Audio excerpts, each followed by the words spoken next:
Welcome to the Expat Empire Podcast, the podcast where you can hear from expats around the world and learn how you can join them.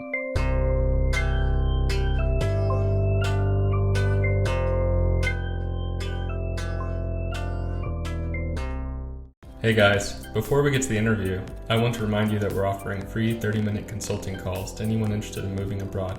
Whether you're thinking about retiring somewhere warm, starting the next chapter of your international career, or even becoming a digital nomad, we're ready to help you think through the next steps in your journey. Send us a message at expatempire.com and schedule a call today. With that said, let's start the conversation.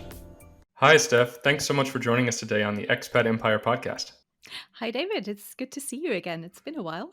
It was a pleasure being on your show quite some months ago by now, but it's good to catch up again and gives us a good chance to get reacquainted. Absolutely. And I'm sure we have more topics to cover as well that we didn't get around to addressing when you were on my show. Yeah, definitely. And obviously, I know a bit about your story, and you've been to a lot of different countries, and even more importantly, perhaps, as many different cities. So I know you've seen a lot in your time living abroad. And so I'm really excited to dig into that today. Yeah, me too. Cool. Well, let's get into it. I would first like to just ask you to tell us a bit about your overall background, where you're originally from, where around the world you've lived so far, and where you're living right now. Okay. So I'm Steph, originally born in Germany, and that's where I spent the first 20 odd years of my life outside of Munich. Beautiful place, beautiful area. But I always had that kind of travel bug and the curiosity about other countries. So I studied languages and then decided to spend a year in the UK once I was done studying in Germany, and that year turned into 12.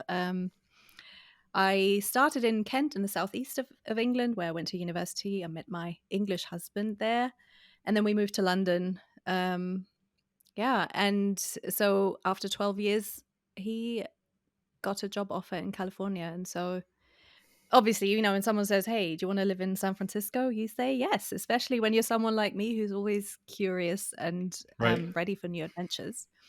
And then we moved to the US in 2010 and started in, as I said, San Francisco.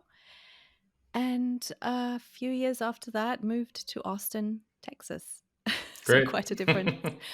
And but at that point, I think I was getting a bit homesick for Europe, so I decided that I wasn't going to stay there, and we relocated back to the UK for a year. Realized that we had changed a lot, and I'm sure this is going to be a big chunk of our conversation today. Probably. And went back to Austin, and that's where we are now, and have been for 5 and a bit years. Yeah. Excellent. Yeah, it's good to get the overview. And especially, I think, if I'm remembering correctly, although forgive me, previous guests, if I'm missing something, but you might be the first expat that I've talked to that's gone to the United States as opposed to leaving the US for somewhere else, or just being in different countries. So for me, as someone from the US, and of course, having lived in San Francisco, having gone to university in Austin, Texas, I'm very familiar with those spots, at least the way they were when I lived there. And so it's really nice to, just hear your experience about all of that. So I'm excited to jump into it. I always love that when I talk to expats who now live in Munich, when moved to Munich from the UK or the US or from other places. And I love to hear their perspective. So it's always really interesting, isn't it? When you look at a place that through different eyes. Yeah, exactly. So I guess when you were kind of growing up and thinking about what was next for you, and especially in your university years, what was the maybe thing that got you to decide to maybe look outside of Germany? I mean, did you have some formative experience that showed you, hey, there's more out there that I want to explore, or was it just some conversation or a random thing, anything that happened in particular? So I think the main thing was my love for languages, and I know you can completely empathize because you're a language person too. And I just really enjoyed learning languages, and in fact, I taught myself English before I even had it at school. So I started because I knew there was something, especially with English. I learned French and Spanish too, and I loved those as well. And just that whole immersion into a different, because I think I subconsciously, probably at a very young age, I had just felt like a language could offer you such a great insight into a culture. And it's just something I just loved that and Mm, traveling. And I spent some summers, I think from age 15 onwards, probably. I would go to other countries for like a language exchange mm, program and things like that. So I was exposed to it quite early on. But I always, in addition to that, want to say that I feel like there is something, some gene that runs in my family. So I've mm. had people in my family from previous generations who have emigrated from Germany to other places or spent some time abroad and learned languages. So very strongly feel Mm. it's not just me personally, but it's just that's a genetic thing. Right. It was just stronger than anything else. Yeah, I mean, sometimes there's something there or some story from the family, like you said, some history that drives us forward. But Definitely, you yes. know, as you were thinking about, okay, where do I go to first or next? I guess. How did you stumble upon or decide upon the UK? As far as, of course, you've been studying English and so on, but was that Mhm. the main driver? And what was your thought process, especially in regards to that Yeah. specific city? I feel I just always had a connection to England, or I felt that bond. And the US was never really on my radar, and it was very much in, going to school in Germany and having English, and we had to almost like decide, did we want a more British or more American accent, and all that kind of thing. And I just always felt drawn to the UK, and I'd spent some time there, and just kind of I saw myself going and living in London at some point. Even I think age 15, 16, I was like, I'm going to do that one day. And I did. And English to me was my number one favorite Mm, language, and especially British English was just such a, and I still to this day I just adore it. I love all the different accents and dialects, mm, and whether it's the whole of the UK really. I just love Scottish accents and Welsh accents. And it's just there is just something that, yeah, I just love it. And yeah. so it was obvious that that was going to be. And then I mean, going to university in the UK, from a practical point of view, Mm, I wanted to do a master's. So I studied languages in Germany at a language institute that, in the meantime, has now also become they do BAs and MAs and all that. But at the time they didn't, and I still wanted my MA mm, title because Germany uh, very much likes a title, hmm. and Yeah. so I think things have changed somewhat by now as well. But at the time, it was very, I just wanted that. And I knew I could do that in the UK within a year. Whereas in other countries, or even in Germany, I would have had to spend a lot more time. And the UK was like, yeah, you can do it in a year. So that's what I did. And that was your plan, was just that 1 year, as I understood. So Yeah. sounds like things took a different turn. So can you walk us through kind of what happened there and how you ended up then staying for, I think you said 12 years? Yes. So I mean, from a personal point of view, so I was in a relationship in Germany. So I was kind of, yeah, I'm going to cut that year as short as possible to be back home. But at the back of my mind, I still had that idea of living in London, and I would have Mm, still loved to do that. And so I, I don't think I made any plans. But then towards the end of my year in the UK, I met my husband and my now husband, and yeah, mm, things happened very quickly. It was kind of a whirlwind thing. So I went from wanting to go back to Germany to moving in mm. with him. We moved to London without jobs, without a place, and then yeah, just kind of got on that whole Yeah. roller coaster of a completely new life, basically, and took it from there.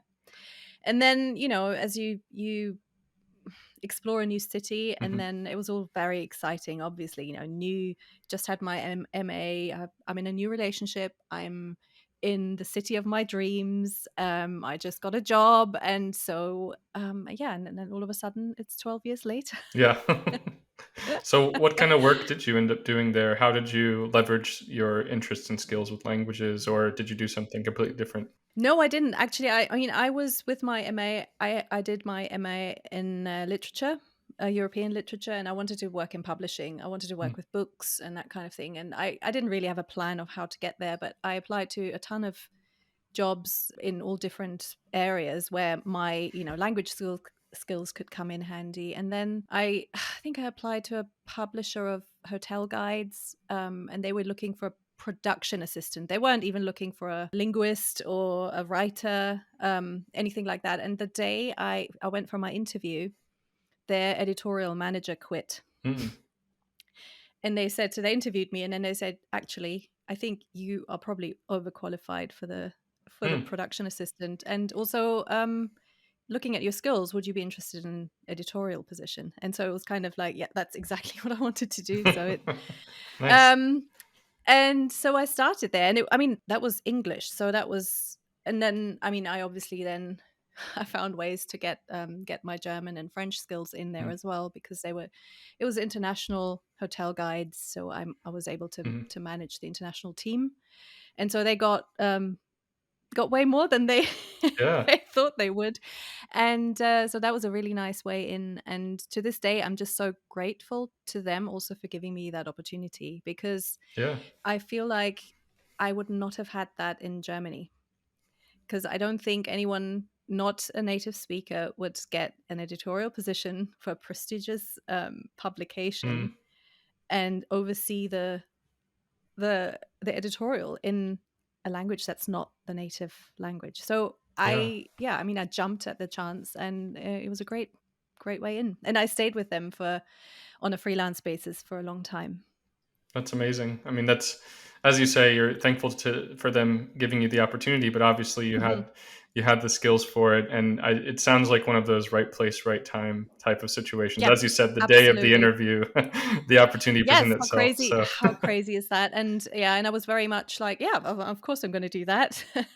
that's incredible. Yeah.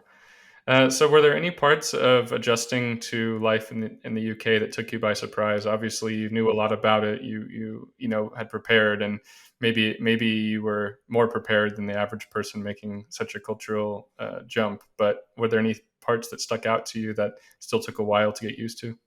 Um, as you said, I was pretty well prepared, at least linguistically.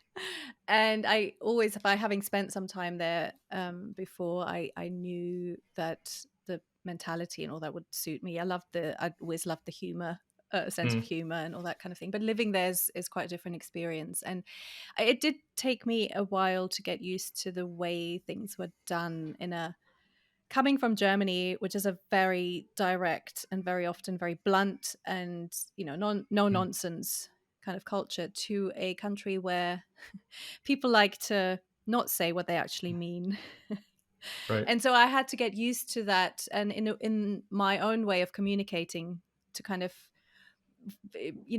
say things in a different manner so that I wouldn't come across as too direct and too blunt. Mm. So I knew that, and I knew that the English had that view of Germans as Mm. well. So I was aware of that, and so I kind of adjusted to that. But I also adjusted quite easily because it suited me. Mm. So as a person, I'm not a very confrontational person. So for me, the German way of communicating had sometimes been really tough for me. And Mm. the kind of criticism in a way that's just like in your face, um, always found quite difficult to take. So I Mm. kind of like the British way of, um, saying something that doesn't sound quite so harsh. I mean, the intention at the end is the same, Right. but Right. but it's delivered in a different way. So that kind of suited me. Yeah, Did you but it took a have while. It took a yeah. while. Did you have any challenges with kind of learning to read between the lines in a sense? I mean, maybe that's not a right way to put it, and I haven't personally lived in the UK, but I get the sense of communication style, as you say, not being direct. Maybe it'd be hard to pick up on some of those things, even if you have the best of intentions to, Oh, to adapt, absolutely. Yes, absolutely. And sometimes in that same thing that I appreciate and like about it, Mm. it still drives me mad sometimes when you just like, come on, just say what you mean.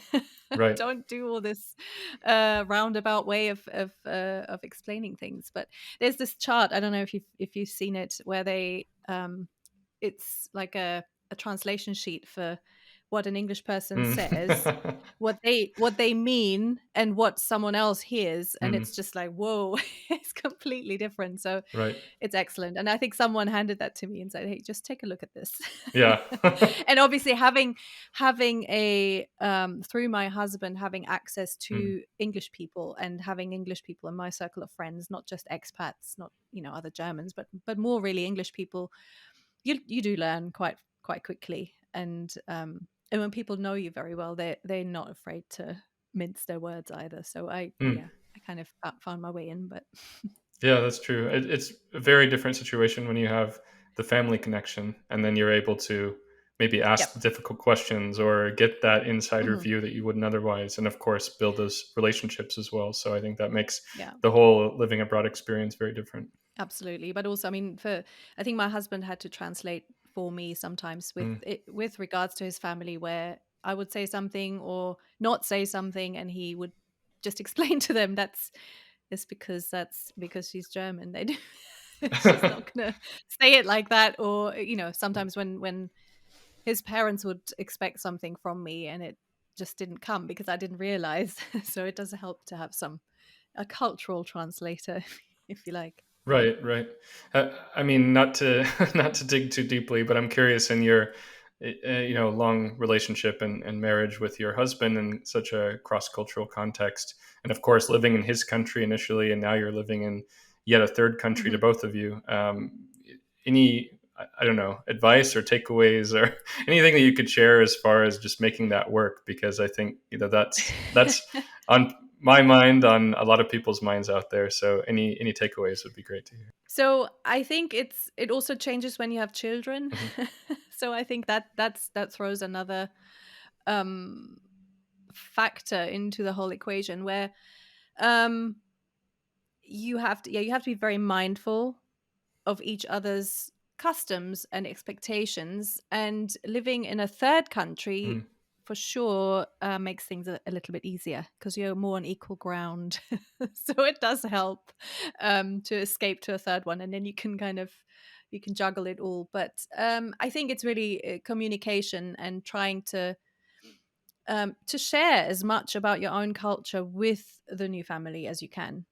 And not, you know, not everyone's willing to take that on. I mean, my the English side of my family never in our over 20 years marriage have considered learning German. I don't Mm. think it wouldn't even hasn't even occurred to them Right, that that might be right. nice. Yeah.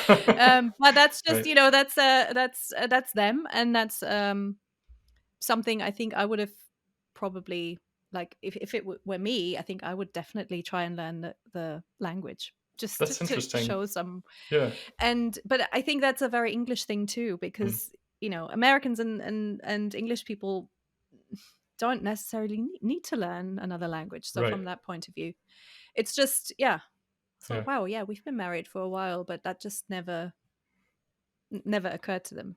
They were always Yeah. very supportive of my children speaking German and learning German through me, but it's just, it was kind of a separate thing for them. It wasn't like we are all in this. And yeah.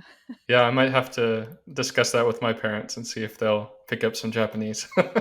You know, I just think but that's me, you know, someone who has left her home country, you know, for a couple of countries. And so to me, and I'm a linguist. So Mm. for me, Right. it's a given that wherever I go, even if the next country is another language, I'll learn the Mm. language. Absolutely. That's just who I am. And I think if you're not that person, then you don't necessarily think to do that. Yeah, no, that's very Yeah. true. So you originally were in Germany, then you were in the UK, and of course you went as a student, and then you worked there. But at least at the time, I suppose things have changed a little bit in the intervening years. But it was a rather easy jump to make, right? You were within the broader European Union, and Absolutely. Hmm. and so now, yeah, let's go into a bit about your experience moving to the US. It sounds like that came through your husband's job opportunity. How did you think about that? It's a whole different country and culture. Thankfully, I mean, maybe not for a linguist, but thankfully the same language at least. Hmm. And going into the Bay Area, I mean, that's got its own flavor and culture as well. So just walk us through kind of what that process was like to actually get Hmm. there, and then what you experienced in those first couple months. So Yes, it's the same language, but it's not. Yeah. So I think because of from coming from a linguistic background, I knew that, and I was really curious to see how it was going to be different, Mm, the language and the whole way of communicating and all that. So, I would say at the beginning, I was, even though I was very enthusiastic about doing this, going away, in my mind, it was only going to be for 2 years, mm, maybe three, mm, and then we would go back to the UK where I felt my life was. mm. That's where my friends were. That my parents-in-law and the kids were born there. They had friends there. It was just, to me, it was that was home. And so the US was just going to be this interesting little interlude. Right. And the 2 years went, and then 3 years, and yeah, we only just kind of felt like we were getting settled Hmm. and enjoying life, because it's always moving to a new country always takes a while. Oh yeah. And I think maybe it's different if you know it's only going to be a year. You know for a fact that you have your return ticket, and we didn't have a return ticket. Mm. So and then after 3 years, we decided to apply for the green card because of, Yeah. well, after 2 years, we started the process just to kind of cover our bases. Hmm. And so the UK kind of seemed to become more of a distant memory in a way. And even though I didn't think I was going to stay in the US for the rest of my life, but it was this open-ended, it turned into this open-ended thing. And so that was quite tough to take. And I had a real, I don't want to say identity crisis, but it was a bit of a, oh my goodness, I'm going from this, having a plan and Hmm. knowing where home is and where I want to be, to actually I'm not sure I want that anymore. And to not have a fixed plan and being open-minded. That's quite a big change. And so I struggled with that a lot. And Mm. yeah. I can imagine. So then it's just, there's something that all of a sudden, and I always kind of like to know what I'm doing. I can be spontaneous in a lot of ways, but in like looking at life as a big picture, and it was like, oh, having all of a sudden to thinking the time difference to Europe is huge from Mm. California. It's like Oh yeah. it's 9 hours to Germany, and makes communication really, really difficult. Um and then kind of thinking, okay, that's going to be my future. This is going to be what it's like, not for just a limited period Mm. of time, but um yeah. So that was quite a big jump. And so sometimes I feel like I wasn't as mm, excited about my surroundings and the things we could, you know Mm. experience in California, because at the back of my mind I was like, oh my god, I need to know where I'm going to be. Right. And then all of a sudden that got easier, and then Mm. it was much easier to live in the moment and just enjoy it. How long did that process take until that point where you'd say it became easier to enjoy the Mm, situation? for sure, 3 years. That first year it was getting used to it all, but still thinking, oh, we're going to go back. So it was more like Mm. looking at, oh, look at the way Americans do things. Oh, isn't this crazy? And look at that. And then, or after a year, then you knew how everything worked. You had a, like, this is how life is done here. And then you kind of get into okay, let's enjoy this for a while. And then all of a sudden it's like, okay, this is it now. This is our life now, Right. where the kids are settled in school, and you have a whole new rhythm to everything. And then it's like, okay, and now we can actually go with the flow.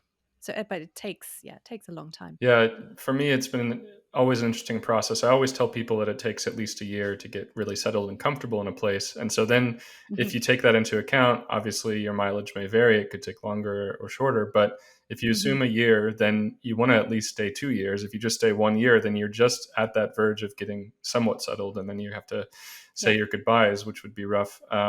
But then, yeah, if you're even only doing 2 years, then you might think, well, why don't we elongate this a bit more? Or, and plans can always change. But I also found that in the first year, it tends to be the nice kind of, in a sense, a year of the honeymoon period. Of course, It's it a can, little honeymoon. Yeah. Yeah. because you're not quite Uh-huh. sure what's next. And as you said, it kind of still is open ended. And Mhm. also, you're seeing all the events and the festivities and whatever's going on in town all for the first time.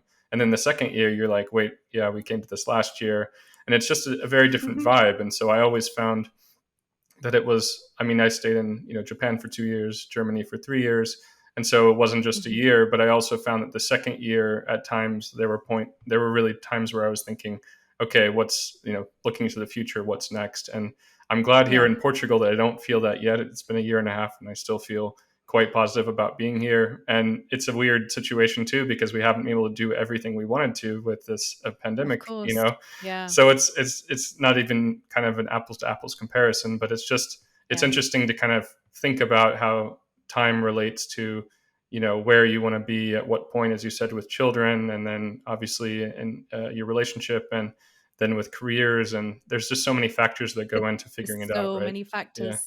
But also, do you maybe find that because you've done it before, a couple of times before as well, you are much easier on yourself in terms of, Hmm. that feeling of feeling settled. You know it's going to take a while because you've done it before, and you just, because I find that that gets easier in a way because you're much more forgiving with Yeah. yourself.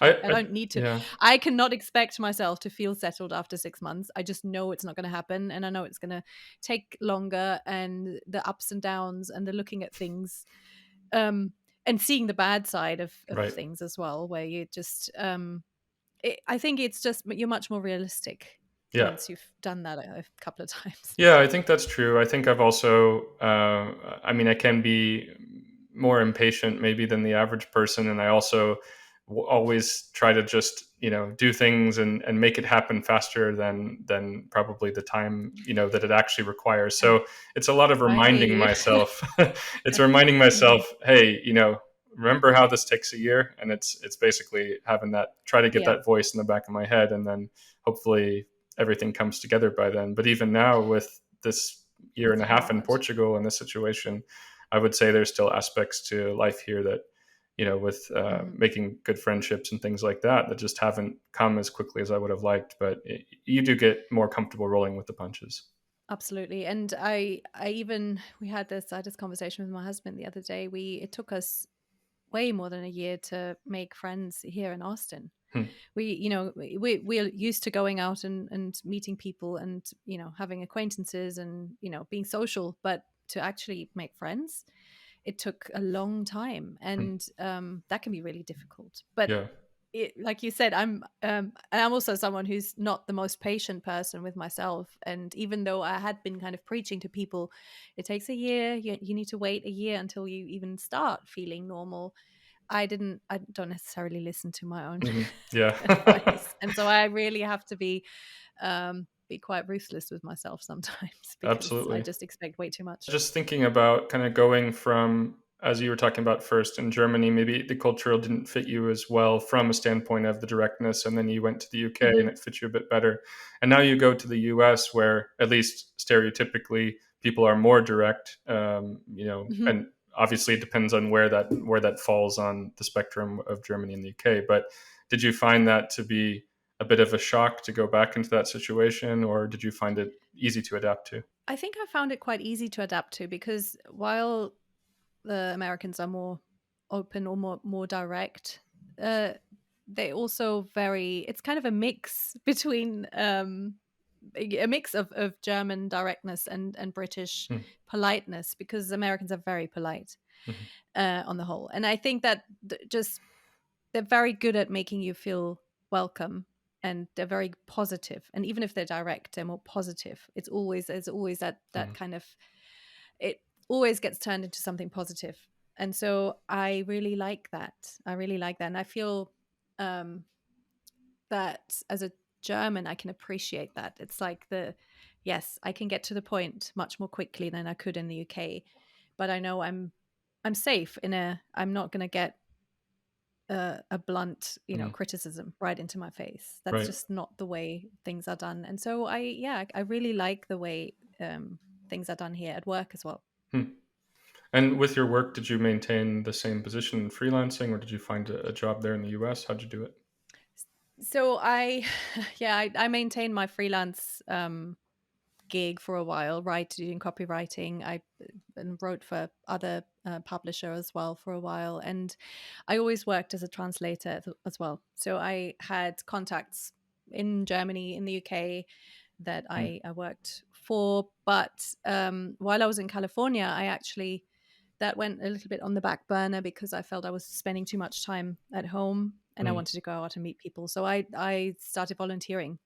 My kids were in elementary school at the time, and it was very easy to find like-minded people. And I actually taught art in elementary school for 3 years, almost 4 years, and really, really enjoyed it. And it was nice because I felt like I could also, I mean, Silicon Valley, the Bay Area is a very international area. So I felt like people were so used to someone with an accent. And so it wasn't a big deal me going into school and maybe having a different accent and coming from a different background. And yeah, so that was a really, really nice way of becoming part of the community and meeting people, and yeah, have some really nice friendships from that time.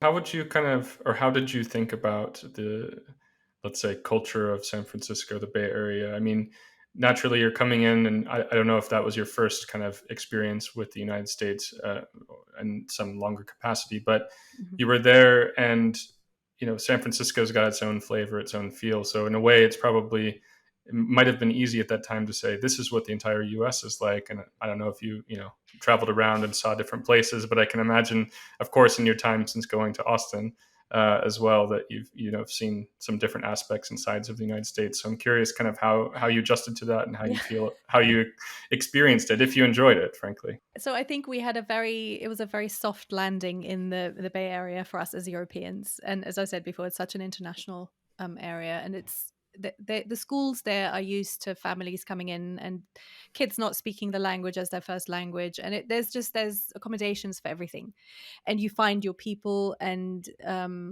so it's not, I kind of, even at the time, I knew that was not the typical American experience. But then there isn't really because it's such a huge country that you just know that you're not going to get the same set of values. Even the language, to me, before moving to the US, for me, American English was just one kind of accent. And now, having lived in Texas for a while, my ear has adjusted to picking out where people are from. So it's interesting. So the Bay Area was great in that respect because, and as I said earlier, we were only going to be there for a couple of years, and it's like, this is nice, perfect weather, California weather. People are nice. It's international. I can do something interesting, and the nature is amazing.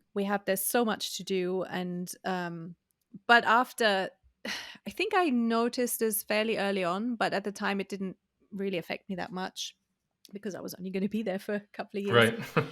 That I started to struggle with the Silicon Valley culture.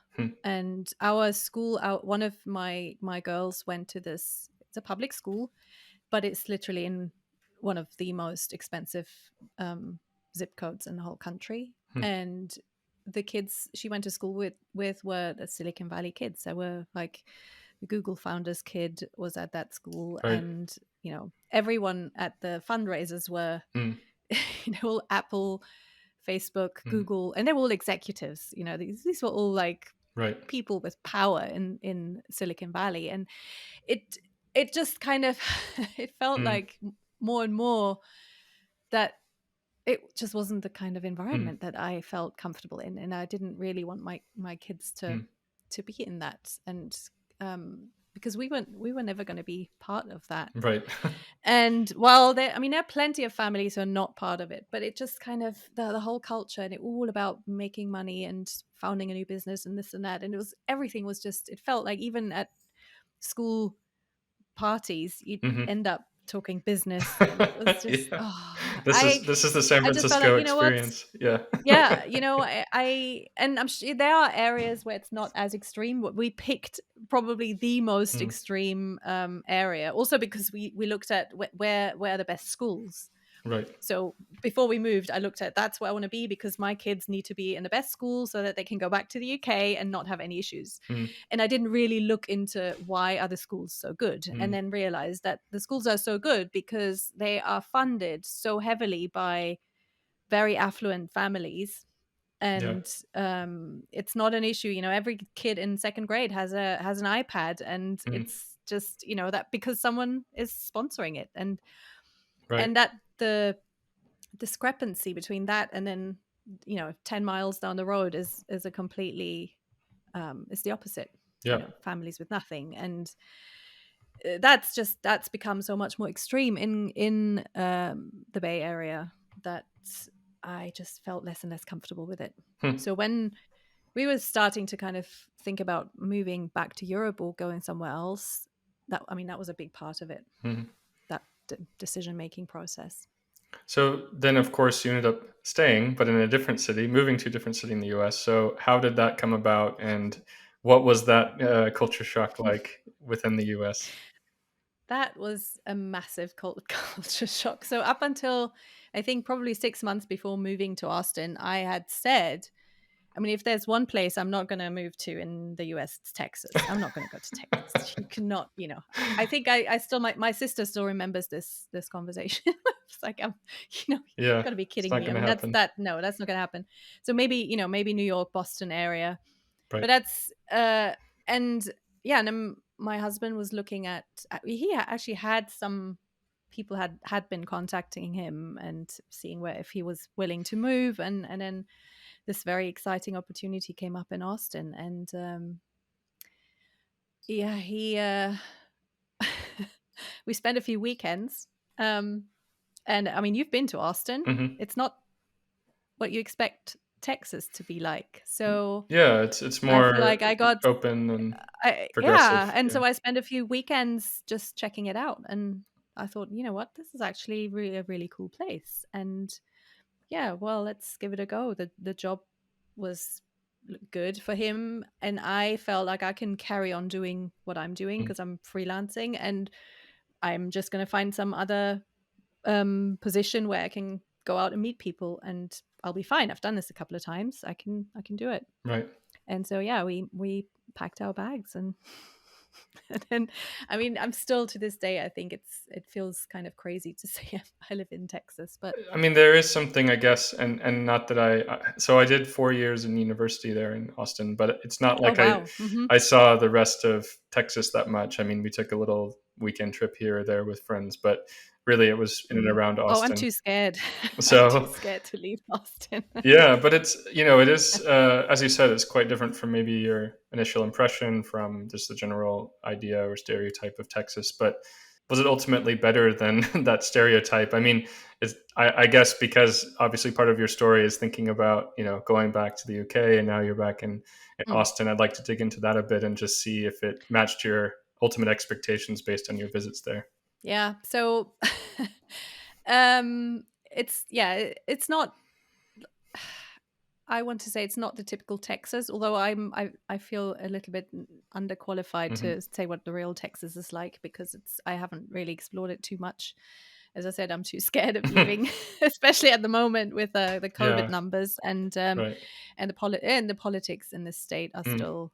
It's Austin is trying to be different, mm, and but it's ultimately the politics are the same in the whole of mm, Texas. So mm, I feel that the people here are still different. So I've always felt more amongst like-minded people, but you can feel the influence. So it's mm, very, Texans are incredibly proud to be Texan, right. and I think more so than probably other Americans in other states. It's like and I've said this on podcasts before, they're like the Bavarians, Mm, mm, right.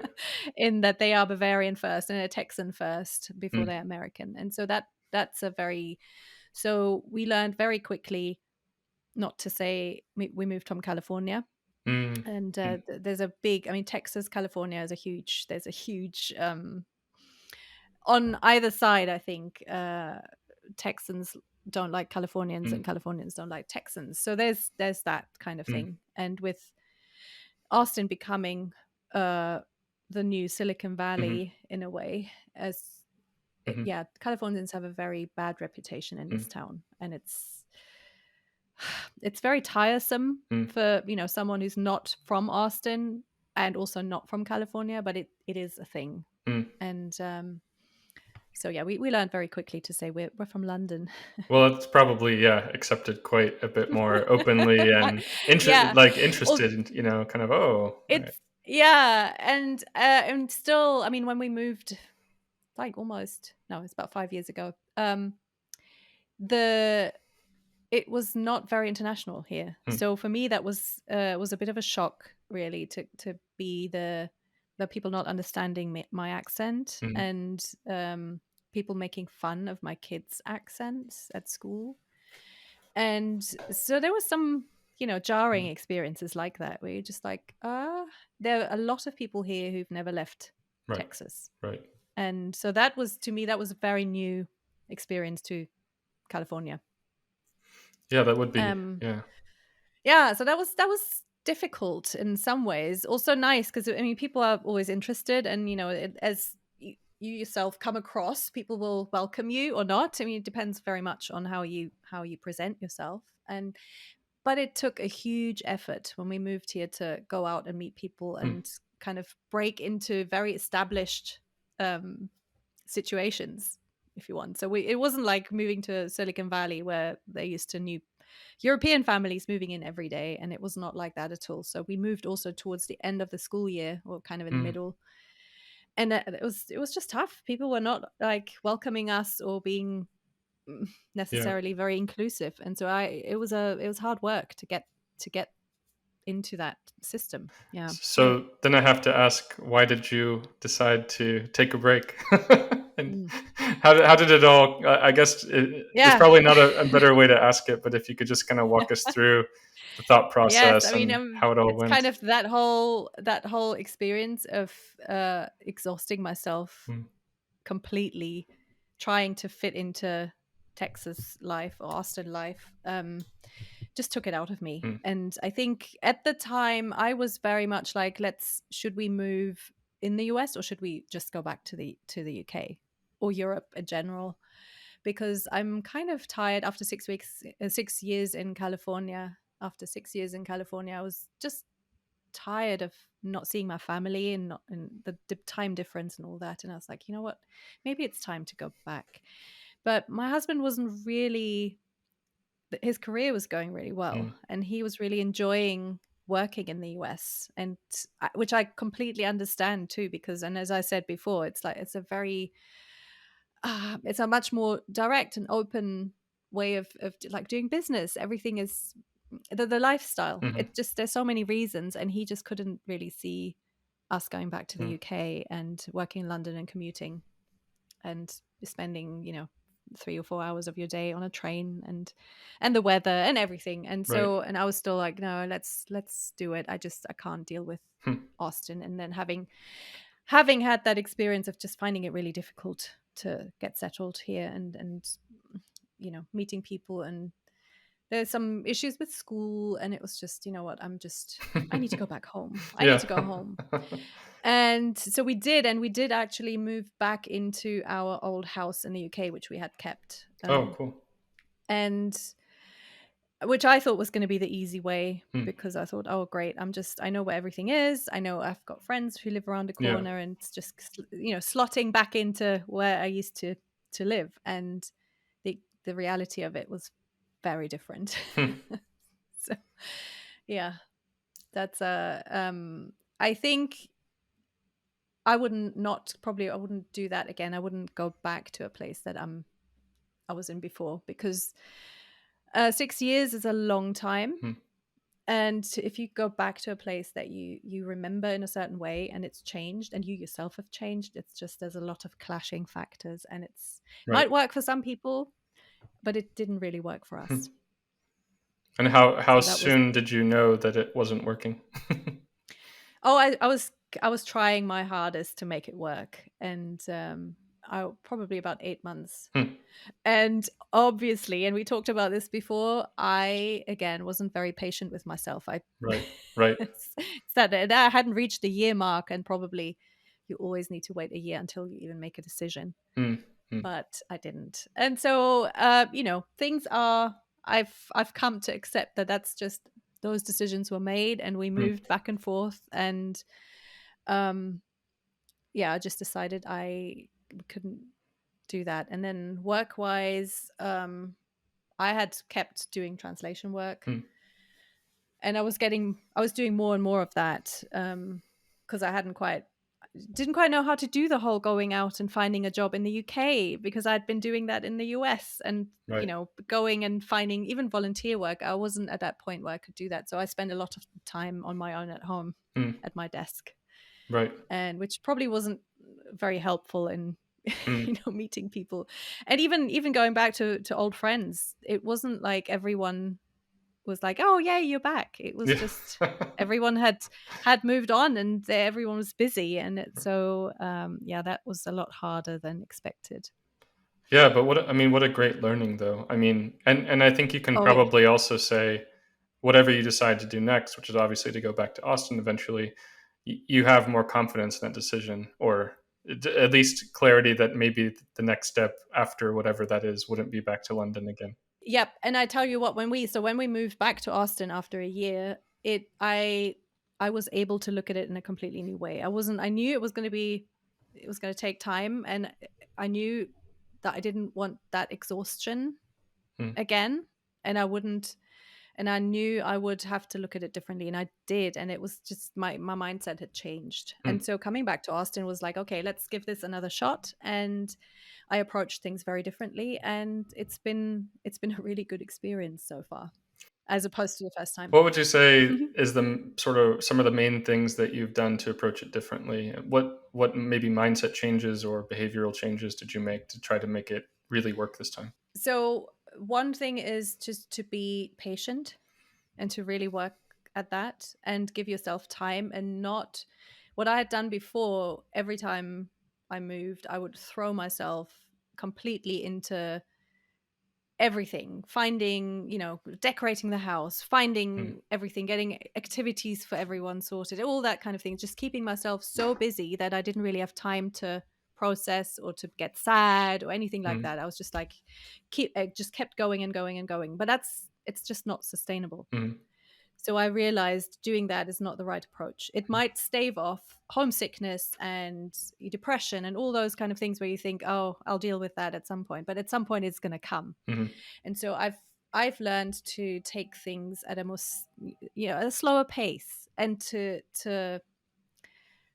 give myself time, and give myself time to do nothing as well, to Right. just, you know, not rush from one place to the other, and just say, look, this can wait. And to sometimes also just live with those situations. And when you are sad, or when you're like, this is not working out, or I'm really struggling, to actually sit down and say, yes, I'm really struggling, and I'm going to sit in this and Mm. feel uncomfortable and Mm. learn to be uncomfortable. I think that's the main thing, because we're so used to making everything work Mm. and being happy, and this is great, and this place is fun. Everyone says this is fun, and I should be doing this and that. And you can overwhelm yourself with Right. just trying to make it a reality, and then but actually learning to be uncomfortable, Hmm. and to just ride it out in a way.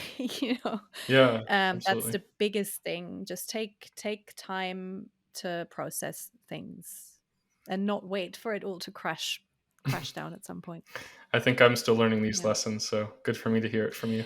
Oh, and it's hard. It's hard to do, in to actually follow through with it sometimes, because the temptation is to just keep yourself so busy. Mhm. And it's easy. You can always do stuff. There's Yeah. always things to do that you haven't done yet, and you need to, whether it's exploring your surroundings or getting your house ready or whatever it is, there's always something to do, but to actually take that time.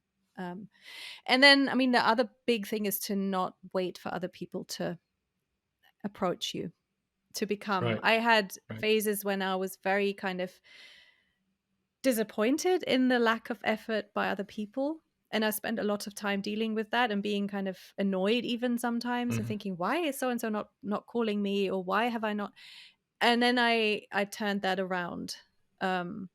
Especially when we lived back in the UK, and I felt like, why is my friend who lives like 2 streets that way, why is she not inviting me around for dinner? Mm. Things like that.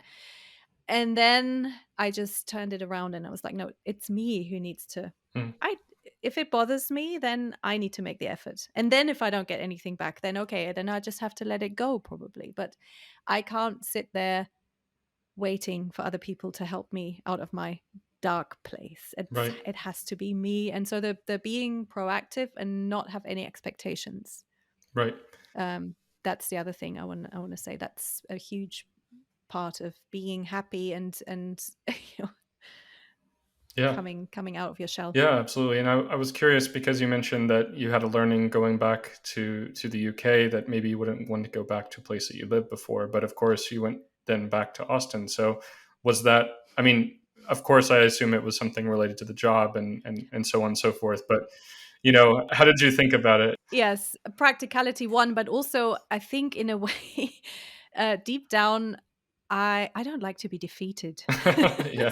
Kind of felt like I don't want this place to be a negative memory. I don't want to think, oh, I couldn't handle Austin. It's Right. like I'm gonna conquer Austin and I'm gonna make it work. And I'm gonna give it a better shot than last time. And if it still doesn't work out, then at least I've tried. But I felt like I hadn't really tried to do it properly the first time, I guess. I tried, but in a lot of wrong ways, I think. So I think I just wanted to turn it into a more positive experience as well, as much as anything. But yeah, but I mean, practicality and house and all that kind of thing, that was, yeah. Yeah, And makes there were sense. still things I wanted to do and learn about Austin and Texas. So Have you been to the state fair yet? been to the rodeo. Okay, well that's good enough. I think you've learned enough about Texas then. Yeah. So, kind of where do you see yourself going in the next years? Maybe it's hard to say now, but it sounds like you've managed to make it work quite well in Austin, and obviously you had the experience to learn that maybe going back to the UK straight away wasn't the right call for you at that time. So, Yeah. what do you think is kind of around the corner for you? Who knows? It's a Yeah. very good question. I think I've definitely gone from being someone with a more defined life plan of where I want to be. I've become someone who's much more open-minded, and I really don't know. I think the idea is to spend a few more years and possibly, yeah, in Austin for sure for another few years. I don't know if we're going to stay in the US once we're done with Austin. I think at the moment my younger daughter's finishing high school, so she has another few years of high school ahead of her, and depending on how that goes the next couple of years, it's been really difficult politically, school funding and all that kind of thing. And if it, so we're kind of just we're going to wait and see, and so we'll be here for another few years possibly. But I think after that, the pull is to go back to Europe. For both of us, and we've just come back from a month. I was there for a month, my husband for 2 weeks, to see parents, friends, and family, and we do want to be closer to them. It's been, I think this last year was just really difficult. I always had at the back of my mind, if I can get on a plane at any time to go back and see my parents, then it doesn't matter whether I'm away. I'm like a 10-hour flight away or a 2-hour flight away, but last year was just too difficult to travel, and it was too risky and too complicated and then expensive too. And so it's just shown us how that's not always an option. And I think with our parents getting older, and it's just such valuable time that we have, that I would like to be closer. But I'm not ruling out keeping a base here in the US either, because it's become part of me. It's become part of our family. My kids, I think, feel very American actually.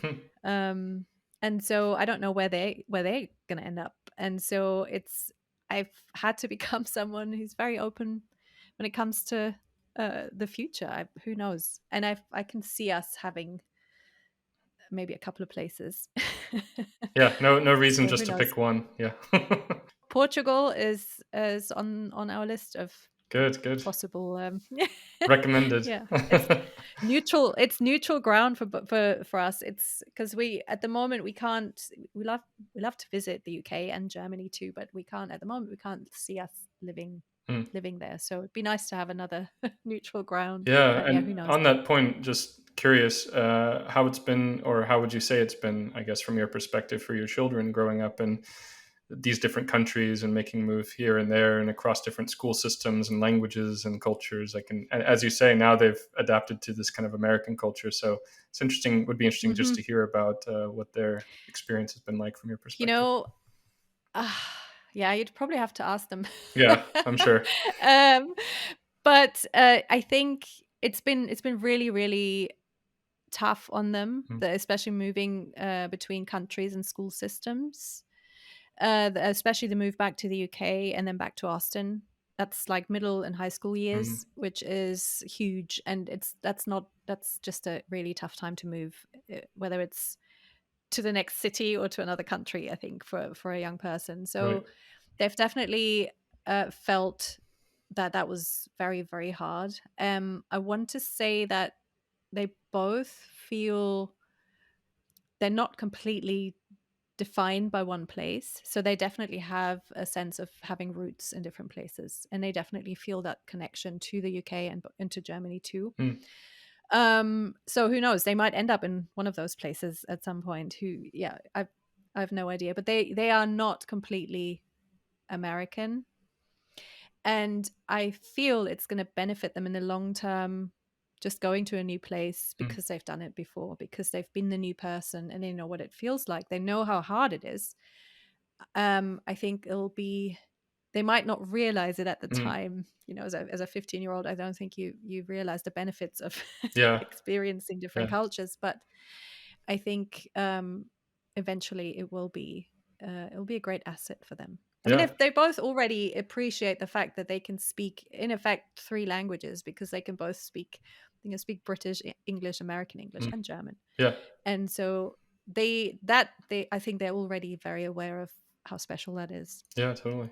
Yeah. Well, it'd be great just to hear a bit about where our listeners can find out more about you and what you're doing, and of course, the blog, the podcast, and all that good stuff. Yes, I started blog when we moved to the US, and it's called Transcontinental Overload. And I initially just started that as a kind of diary for my friends and family, so that they could read up on what we were doing and my observations about the weird and wonderful Americans. And then that turned into much more of a just observations about culture and cultural differences, and the focus, like I said earlier, like Silicon Valley, what the different values and how I didn't agree or did agree. And then um I kept it going. Some years I wrote less and other years I wrote more. And then last year, just before the COVID pandemic, I launched a podcast, Mm, also called Transcontinental Overload. And the link is also on the website, because I felt like I wanted to share other people's stories. I didn't want to just write about my own experience. I wanted to talk to other expats, because it's always so interesting and beneficial for mm, everyone to share their story, but also to listen to other people's mm. stories and feel like, I'm not alone. And these, observations and experiences I have I can share them, and other people can listen and feel understood, or feel like, oh yes, thank goodness, I thought it was just me. Right. and and I feel like it's helped me also to look at um this this whole life in a different way. Mm, You see different perspectives.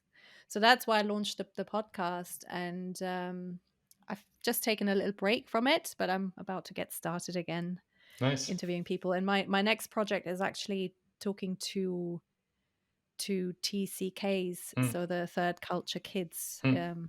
just like my own kids, having been dragged around the world by their parents, and what it's Right. like for them. So that's my new project that I'm starting. Cool. Yeah. We'll definitely put links to all of that in the show notes. Thank you so much again. Yeah. I have a Facebook page, Transcontinental Overload, and in my Instagram is Overloaded Steph. So you can find me on that, and I publish the odd stories and posts and links to the current episodes and all that kind of stuff. I'm trying to conquer Twitter as well, but I haven't I haven't been very consistent. It takes time, all that, the podcasting, and so with working and, and a podcast, as you know, takes a lot of A time and lot of effort, time. and which it's great fun, but sometimes it's other things have to come first, and so Sure. yeah. Awesome. Well, thank you so much. It's been a pleasure hearing your story, and I'm really glad to be able to share it with everyone today. Look forward to keeping in touch. Hey guys, don't forget to like our video, subscribe to our channel, and leave your comment below. You can find us on Facebook and Instagram at Expat Empire. We help people to move abroad through our personalized consulting services. For more information, check out expatempire.com. Thanks and see you soon.